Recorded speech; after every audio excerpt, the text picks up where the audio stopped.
Hello, welcome to The Viewpoint. I am Mamadou Mbouch. My guest on today's The Viewpoint is Idrissa Mas Diop, the recently elected president of the Gambia Chamber of Commerce and Industry. Trained as an engineer, Mr. Diop has over the years distinguished himself as both an administrator and an entrepreneur, among other things. He has headed many companies including Shell Senegal, Elton Oils, First Investment Bank, and has also served on the boards of numerous companies.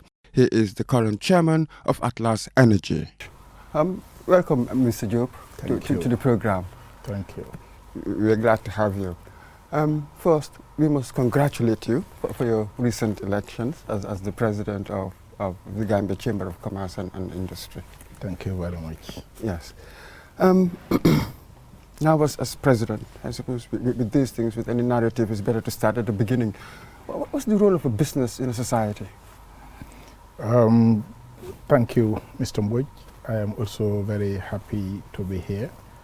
I think this is my first interview as the president of the GCCI regarding business and the GCCI. Yes, to answer your question, is that the role of business is one of the role of business. Business is one of the three pillars of society. We are all familiar with the three pillars of government, that is the executive, legislative, and judiciary. In the same manner, society consists of three pillars. One is business, the other one is the government, and of course the community.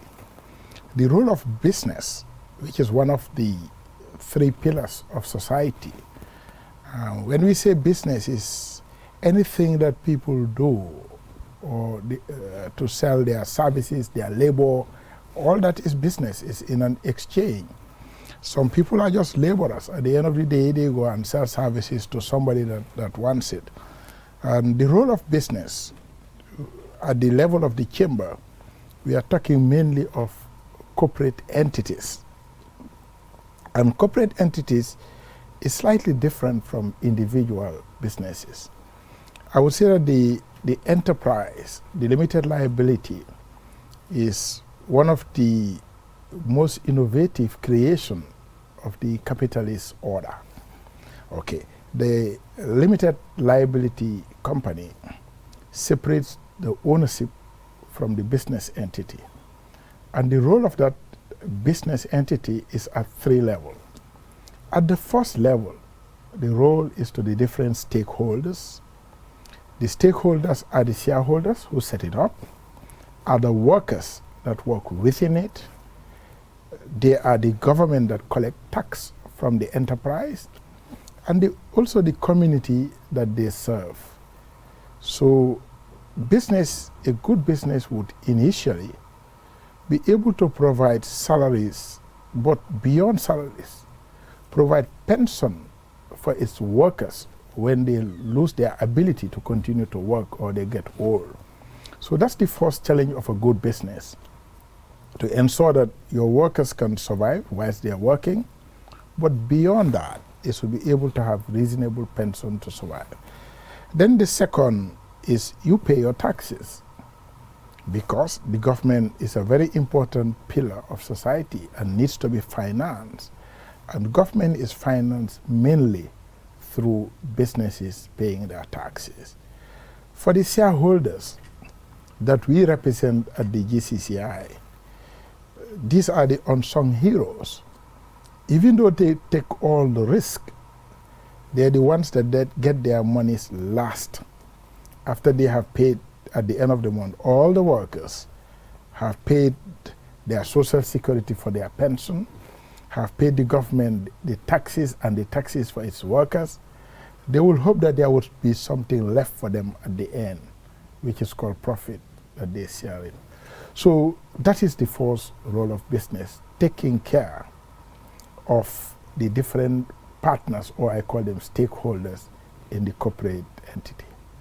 Yes, but you'll see that there's a general perception that businesses are just there to make profits. There was a concept of corporate social responsibility, that sort of thing.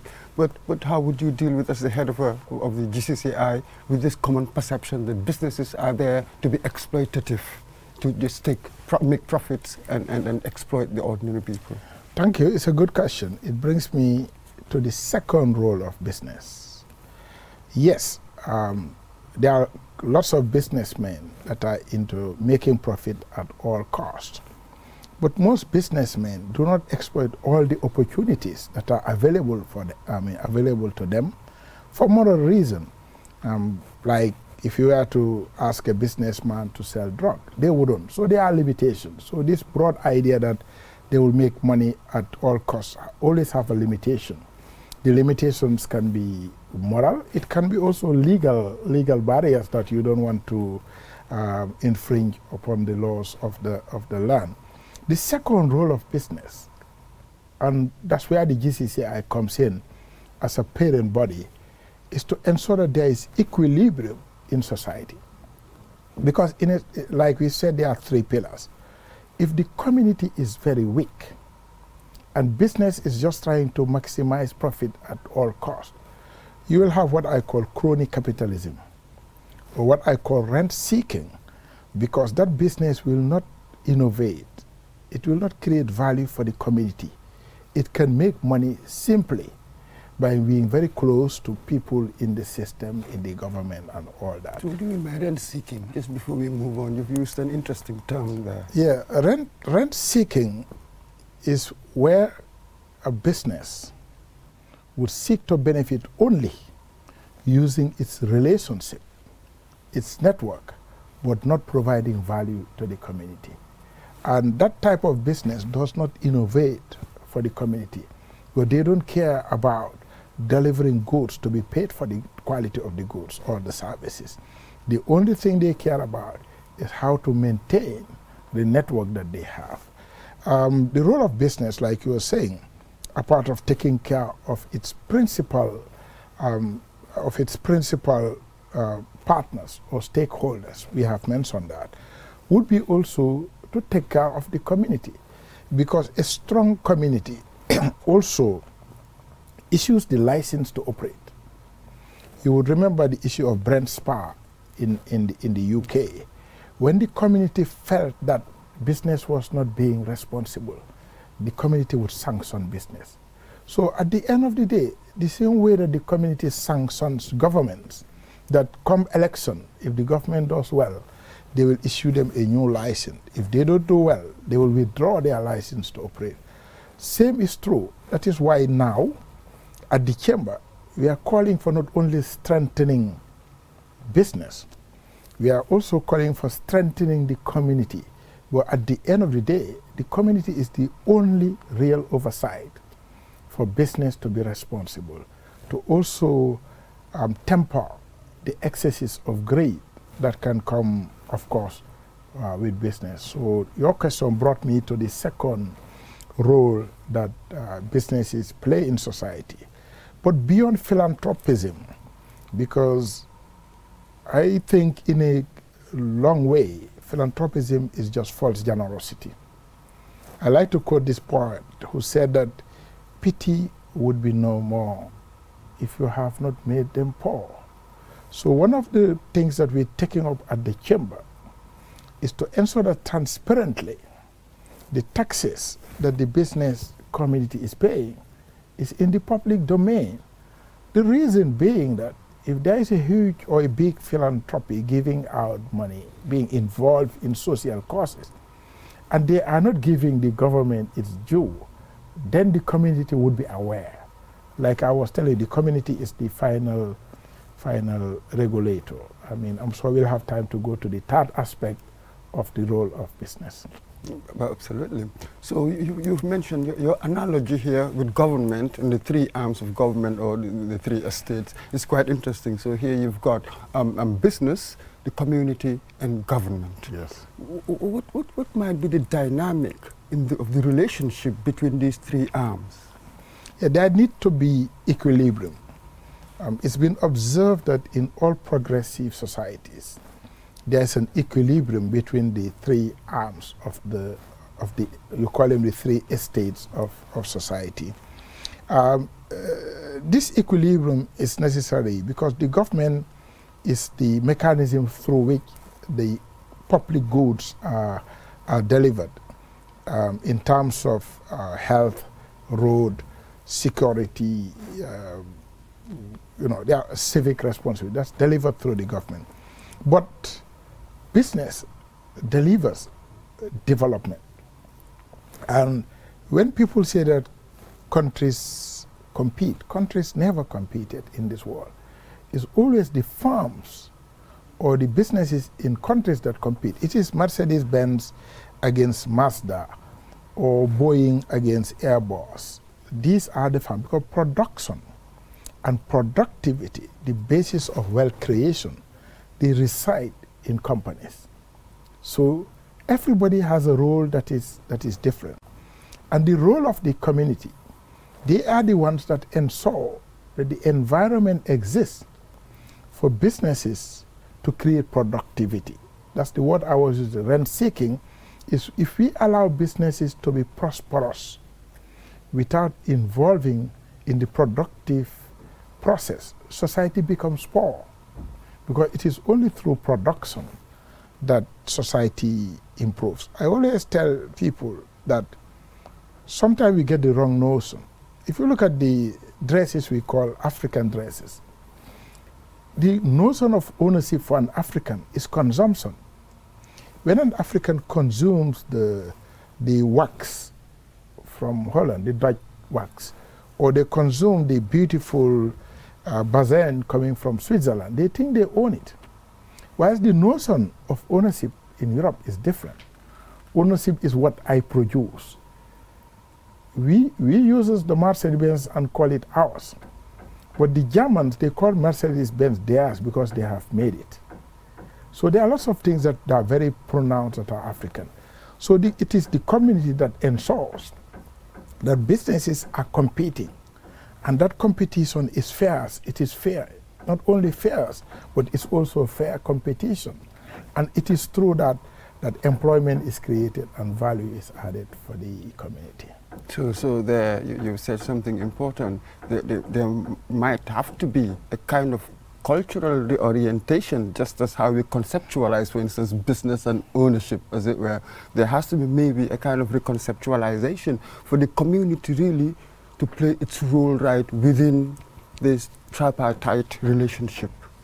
Yes, you are absolutely right, because the factors of competition or the factors of development, one of the most important is the role that the community plays, even beyond the role that the government plays, because the community issues the license both to business and the community. I've given you examples where the community can decide, we will not buy your products, we will not use your services, and businesses would collapse. Yes, culture, I tell people, is very important. I was having recently an interview. I was telling people, actually culture is even more important than infrastructure. The way people perceive their environment, the way people relate to one another, so that the society can be harmonious. That is culture.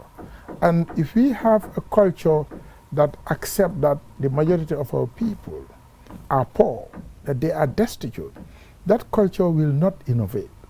For change to happen, you must accept that there is need for change. And it is only through cultural, using your words, cultural orientation, I am borrowing your words from you, it's only through that we would recognize that the state of poverty in which we find ourselves is not natural, but also is not desirable. And then we will work towards changing our conditions. Absolutely. And even when we consider what people generally regard as business success, it is more of the acquisitive elements that are celebrated, perhaps much more than the social contribution, the wider impact that this has on a society. Yes, and I would address that, but I just wanted to come to the third contribution of business to society. Because for society to move ahead, we must involve in production. and it is businesses that are involved in this production. But business is not alone in this thing. And the first basic thing for a company to move forward is its natural endowment. Like you're saying that the natural endowment in the Gambia would include the fertile land we have. It will include the rivers. It will include also the youth that we have. But natural endowment alone does not bring change. We have to convert that to resource. The number of young people we have in this country is just an endowment. It's not part of the productive system. To convert them to resource, we have to give the young people the skills for them to be able to contribute. And that is the role of both the community and the government. Because most of what people learn in life is not through the school system. It is in their communities. Most of what you know, the way you sit, the way you talk, you've learned by a hypnosis type of methodology. So the community as a whole globally, through its culture, through its tradition, through the values that they hold there, would also influence how we convert our natural resources, like our youth, like our population, the demographics, the women, into resources that would contribute to production, which is the basis of wealth generation. And now to answer your question, that yes, if the community, they set the stake in the ground, they set the stake, and if whatever the community celebrates, that's whatever the most capable in the society would deliver. And you are right, if the acquisitive part of business is celebrated, then the people that are most capable of innovation would innovate to have more money. But in most societies that are advanced, people like Tesla, they are celebrated for the AC current that they have brought the world. People like Bell, they are celebrated for the telephone they've brought the world. People like Bill Gates is celebrated for the software because they celebrated for what they have contributed. Yes, of course, the basis of being able to contribute would be encouraged both by the endowment of the rich, but also by the community and also by the state. Yes. So just to confirm what you're saying, yes, that cultural orientation of who is important, who should we celebrate, should change. And we are trying to do that at the level of the chamber. For the first time, we have collected records of the people that pay their taxes. We are not trying to expose those that are already paying taxes. We want to shame those that do not pay their taxes to come and pay. So you are only a big businessman if it is said by customs or by social security. Those are the two ways the community benefits from businesses: employment and the payment of taxes.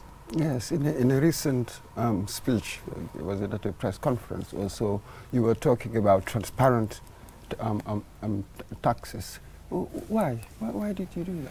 What shortcomings did you see? Yeah, like we've discussed that the community is the overall oversight, but there is information asymmetry. The community can only play its oversight role if they have information. So information of what is existing in terms of all the enterprises and the amount of people they employ, the taxes they pay their employers, the amount of taxes they pay and they don't pay, all those things are important, and that's where transparency comes in. And at the level of the chamber, beyond the transparency of the existing, there is an elephant in the room. The elephant in the room now is we are very hopeful, since we have signed with BP, that the oil would commence to flow. And there is a popular saying that you cannot have both. You cannot have oil and you cannot have democracy at the same time. It has not existed before, except in some few cases. And this is one example whereby right from the word go, we are encouraging, we have been engaging our NGO partners, we have been engaging government officials so that they can subscribe to the EITI, the Extractive Industry Transparency Index. This index is not going to solve all the problem, but it allows the community to understand what they would make as a people when the oil resources are exploited. We are very encouraged because all the people we have engaged are also very keen that the Gambia should join as quickly as possible the EITI, because perceptions, especially wrong perception, can be very dangerous. And to avoid people having wrong perception, we have to provide information to them. So that's one of the pillars of our new strategy. We want to encourage businesses to be more transparent, to have audit processes so that the government would be able to look at what we are doing in a way that is transparent. But also, we want to encourage the community to take both business and the government to task. The other reason we want transparency is to level the playing field. If two people are competing, if two of our members are competing, we want them to actually know that, yes, their competition is fair. The amount of taxes and duties that we pay in our type of economy all over the world is acceptable. The amount that we pay is very high, and it can distort competition if it is not uniformly applied. Absolutely. I mean, just recently with Banjul breweries, taxes, domestic taxes were hiked up. It was so high that they protested. It was, what, at 75%? Recently they had reduced it to 35%. One wonders why it was done in the first place. And you've also mentioned the extractive industries. Right now we are on the cusp of potentially discovering oil that could make a huge difference in this country. But I wonder what you might think about this, with the recent scandal, with the BP scandal recently, and we've also had them in this country. So some people were saying, we wonder how much was given under the table for people to have it here. What do you think about that? You've been in the oil industry, in the field, for a while. For what happened in Senegal, I think, I'm not in a position to explain because I don't know what transpired. But what is important for me is that it might be a storm in a teacup. I don't know. But what I know we should learn from that is that whether something actually happened or not, we have to be seen to be transparent, because perception, I have mentioned that, can be wrong, but then perception is everything. It can be wrong, but it can be dangerous. So the only way to avoid speculation is to be very transparent with where we are as far as all the extractive industries are concerned. Luckily for us, we are at the beginning. And when you are at the beginning, it's a privilege because you can design the world anyhow you want. So we have to redesign this world, learning from what has happened in Senegal and in other places. Absolutely. So now, as the new president of the Gambia Chamber of Commerce, what's your philosophy? We've talked about a few things, pointing out one or two shortcomings. So what's your way forward? Yeah, your manifesto. I produced a manifesto. I don't know whether you've read it, but yes. I am a social entrepreneur, even though I am in business. But then I think that business is a vehicle, it's an agent for change.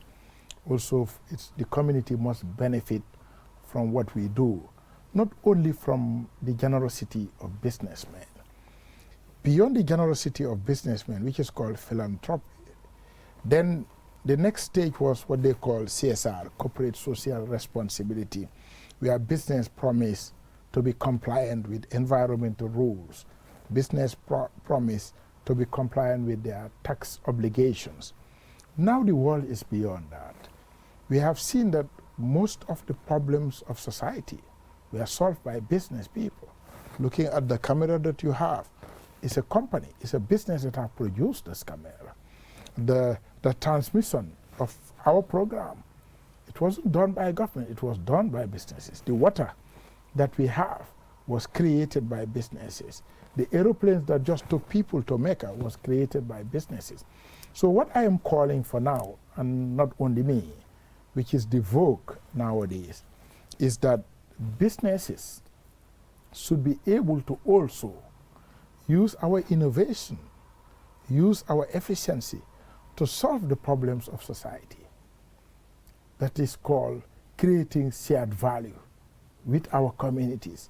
And what are the problems of society in the Gambia? Access to water, access to electricity, access to health, access to what I call fixed roofs, not just tight roofs, roofs that will not fly away with the rains. So I think we should put the mind of business. Of course, business would only do things if they are profitable. But the community and the government should be able to create those conditions that business will be involved in solving the problems of the society, not only the government, but also business. Yes, it's quite an interesting concept. Is it a kind of business model of governance? I mean, traditionally, maybe what we used to call social services, that was left to government. But it seems if you want to apply a business model, because these things have not been going well, you think when we apply a business model to them, that can work, just as in other areas of enterprise, business at work.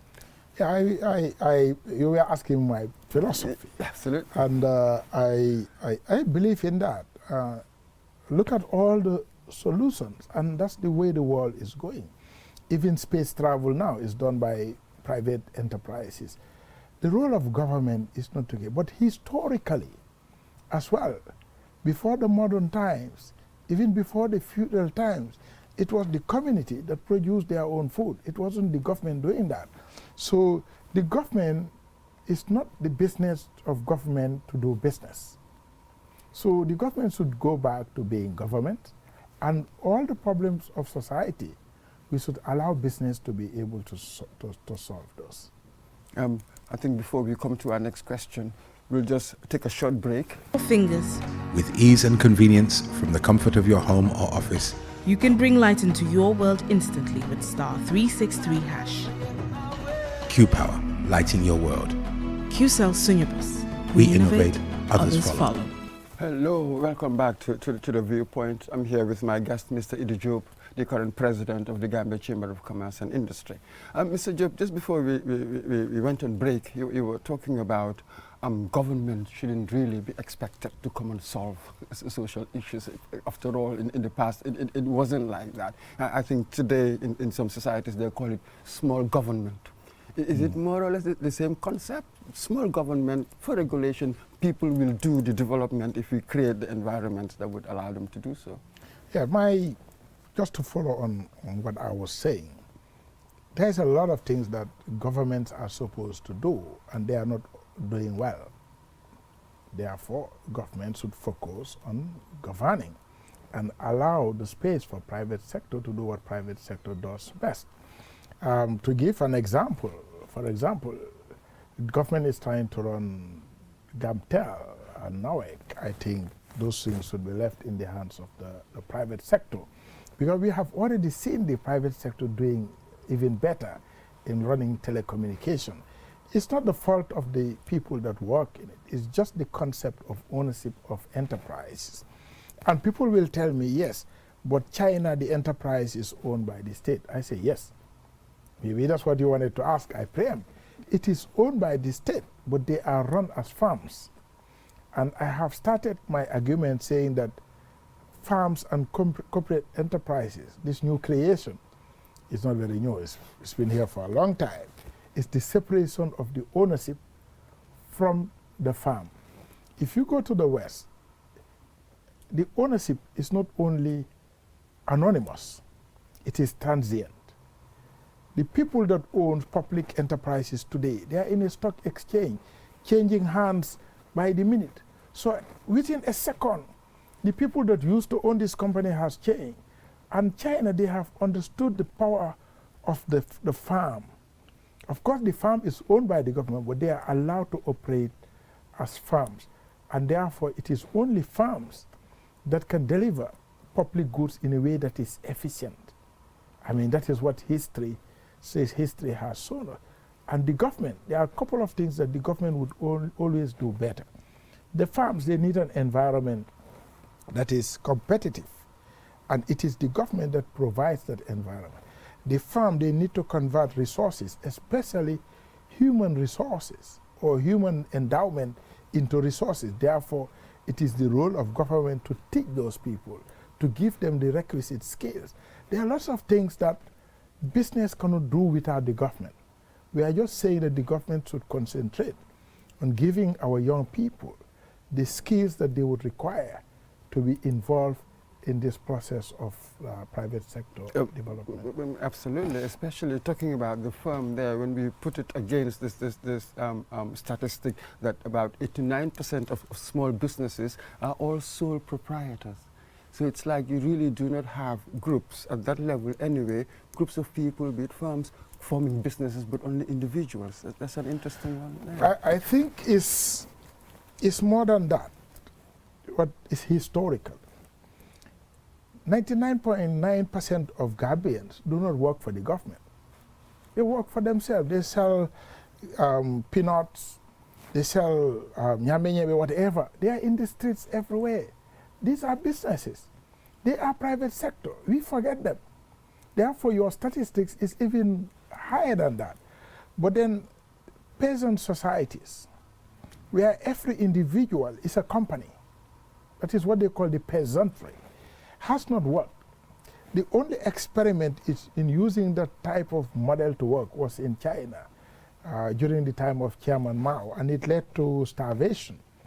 Most people in the world, they bring their resources together in farms, in corporations. If you go to the West, you don't find a lot of companies. When I leave your television to go to Westfield, I can count maybe 100 individual business entities.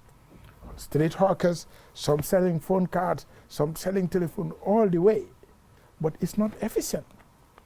Just like in farming too, what we call artisanal farming, whereby you have a one-man farmer. He's the farmer, he's the mechanic, he's the marketing agent. They don't exist in a value chain.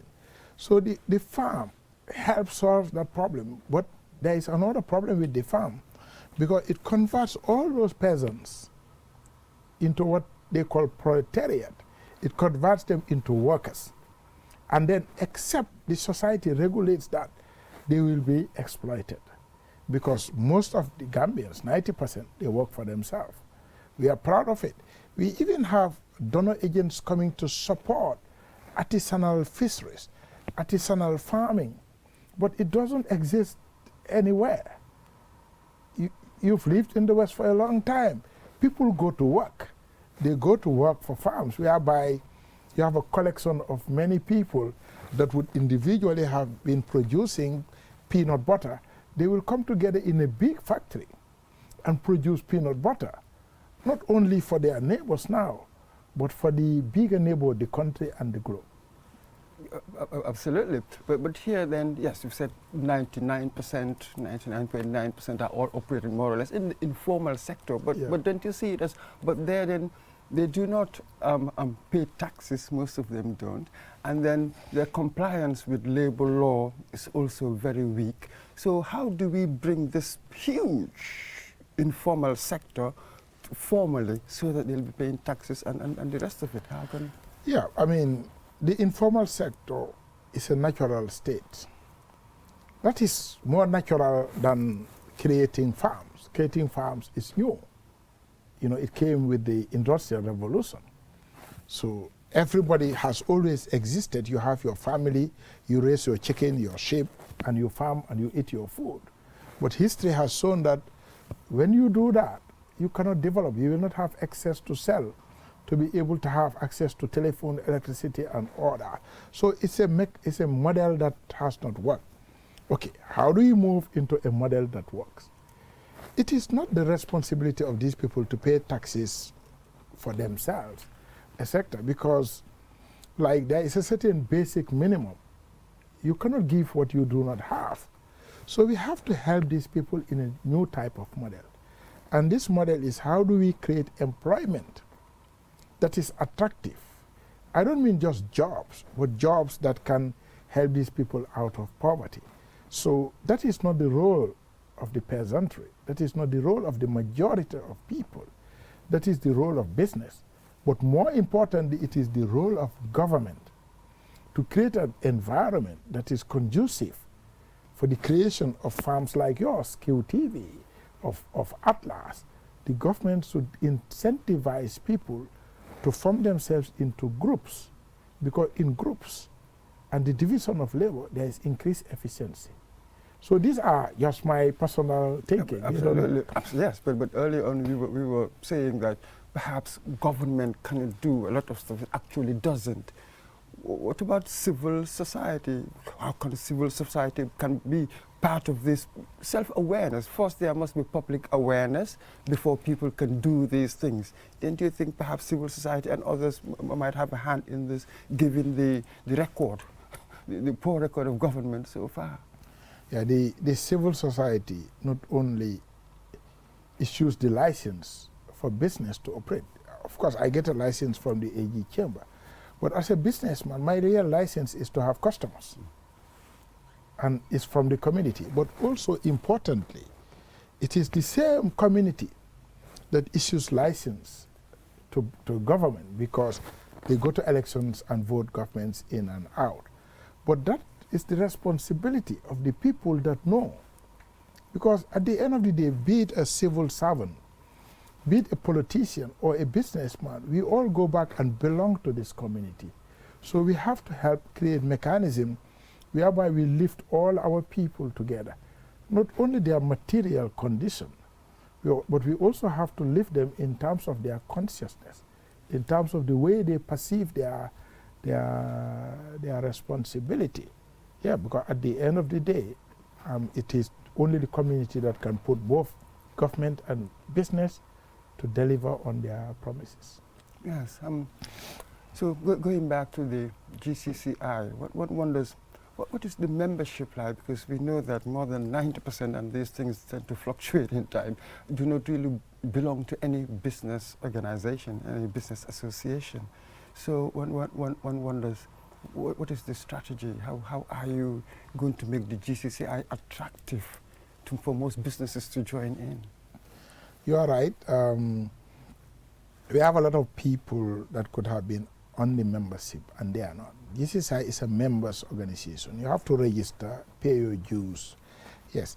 But we have to develop a value proposition. We've been more concentrated on the exhibitions, annual exhibitions, on the Chamber Award. They are very important. But then now we are focused on inclusion. And inclusion is in many ways. We want to be able to add value to the business community. It's only when they see that value, they would want to come to us, because you cannot force people. Unlike the French system, the Chamber of Commerce are actually part of subsidized by government. They are created by the state, and businesses are obliged. The English system is different.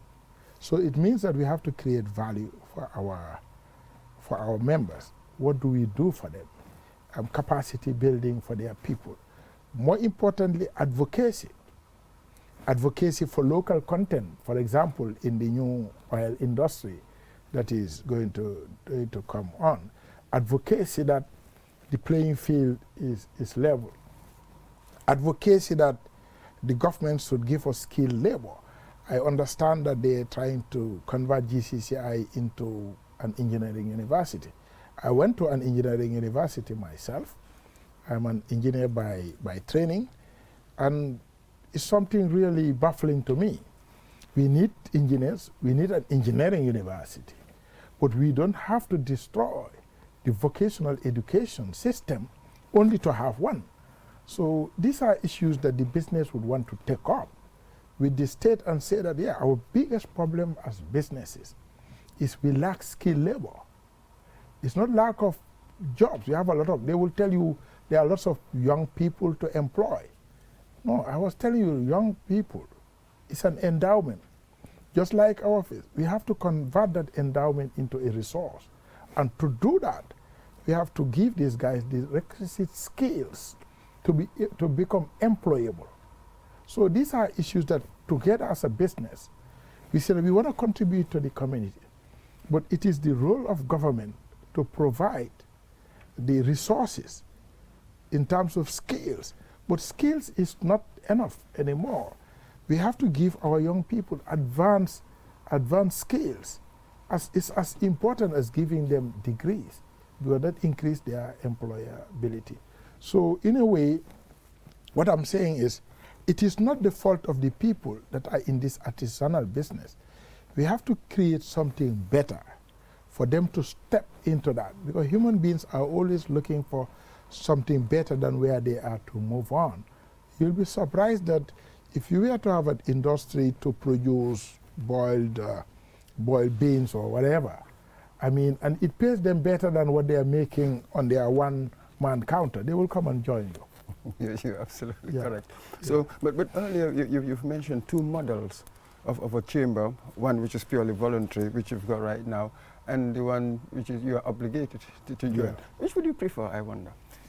I prefer the voluntary type of chamber because it forces us at the level of the chamber to innovate and create. It forces us to find ways and means by which we can deliver value to our members. But one thing, inclusion is important. We have to look at how to also involve the people that are disfranchised. So the chamber is committed to have regional chambers now, and the chamber is committed to have demographic organizations like the Women Chamber of Commerce is now affiliated with us. The Youth Chamber is also affiliated. So we are trying to encourage, because in the smaller associations of farmers, of young people, of women, they will be able to solve their problems better that are very specific to their demographics. But remember that at the end of the day, the issues that are affecting businesses are common across the board, and that's why we need the chamber to be an umbrella organization for all its members. All its members, yes, which in a way takes us to my next theme here, entrepreneurship, since we're talking about business, and you have proved yourself, as an outstanding exemplary member of the entrepreneur class, having established many businesses, and they've grown, just beyond the shores of the Gambia. What is entrepreneurship? I mean, it's all over the place now. Yep. The emphasis now is on entrepreneurship. Well, what really is it? Did you study it? I see quite a few of them. They've never really studied anything like that, but in practice they've been brilliant at it. Yeah, I one person that believes that there are lots of things, they are not technical knowledge. Entrepreneurship is basically emotional knowledge. And then a lot of it you're born with that. But most importantly, you nurture that because of your environment.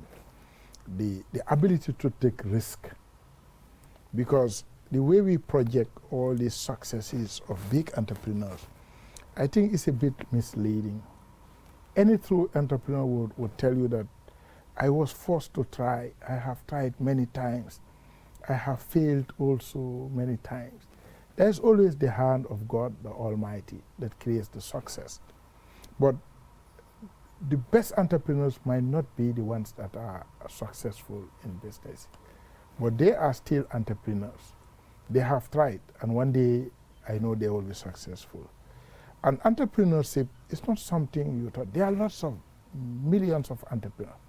At the corner of your place here, just Keraba Avenue, there are a group of ladies that sell this peanut. And those guys are entrepreneurs. Every day they will go to the market, buy groundnut, serve it, and come and sit. They're taking a risk. It's not about the knowledge of making the peanut. That's not the most important part of the entrepreneur. It is the risk-taking that you believe that if I buy this thing, I can sell it. You might buy it and not be able to sell it. So that risk-taking is the most important part of being an entrepreneur. The second most important part is actually doing. I had a friend of mine, he's gone, he's passed away, and he told me he was advising his children. He's one guy called Dr. Lamour, he's from Haiti. He lived in the Gambia for many years. I said, what advice did you give them? He said, I told them to do. I said, just do. And that's where sometimes our education, the French would say, trop d'analyse fait paralysme. Too much analysis would lead to paralysm. Just do. Get up and get things done. That is an entrepreneur. It's not necessarily, there are lots of leaders in society. Some are academic leaders. They are thinkers. They are analyzers. But the entrepreneurs, they're the ones that get things done. Not necessarily through their own hands, but they galvanize all the resources and get things done. So the most important characteristic is to learn to, one, take risk.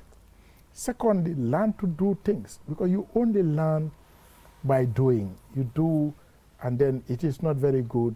You go to version 1 and do it differently. You cannot sit down in your house. And that's a big misperception, that you go and study maths, physics, engineering. You sit down in your house, keep designing until you design an aeroplane. The world doesn't work that way. The first aeroplane was made from a bicycle. They converted a bicycle with wings and started to fly. It didn't work. These guys, they didn't study maths, physics, engineering. They were true entrepreneurs.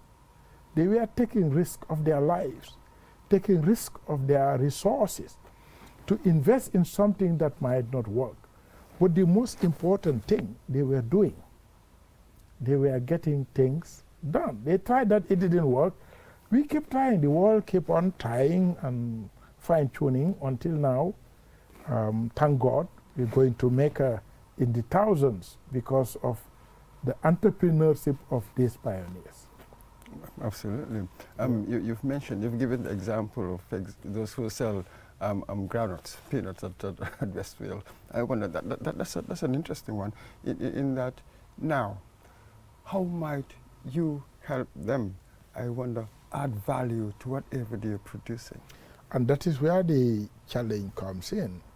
And I was having discussion with some of the EU guys. I'm telling them that when they say that they're coming to help entrepreneurs, yes, I haven't seen the money going to those people that I have mentioned. How do we help somebody that is already doing to do better? That is as important as trying to get people that are not doing to start doing. So what is missing in the equation is what they are doing is good. It's not even their responsibility. I'm just quoting and encouraging them that they are helping people that are not yet entrepreneurs to become entrepreneurs. But then I am also encouraging them to look around. All the young people that are already, every day I see some of them in the streets trying to do things, that are already trying. We should go and help those people to innovate and do better. Give them mechanics. Well, those guys are already wired. They already have the mindset of entrepreneur and business. It doesn't mean that the other things in society are as important. Social work, trying to be a doctor is, for me, is even more important. You are not necessarily an entrepreneur, but the doctor is important. The teacher for me is even more important than what I do as an entrepreneur. So what I'm trying to say is we have to have a leaderful society, whereby we encourage people to be entrepreneurs.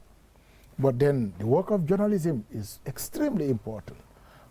So we cannot just, we have to redefine the way we see success and the way we measure success. We have to go back to remote villages and look at teachers that are there teaching our children, doctors that are living all the way in Fatoto, taking care of the problems of the sick. I'm saying entrepreneurship is not everything. Social work also, for me, is as important. Thank you very much, Mr. Job. I'm not sure if we can exhaust all the relevant issues regarding this, but it's been the most enlightening conversation to have with you. Cheers. Thank you very much. Thank you, sir. And to our viewers, thank you very much for joining us on The Viewpoint. Until the next time, bye-bye.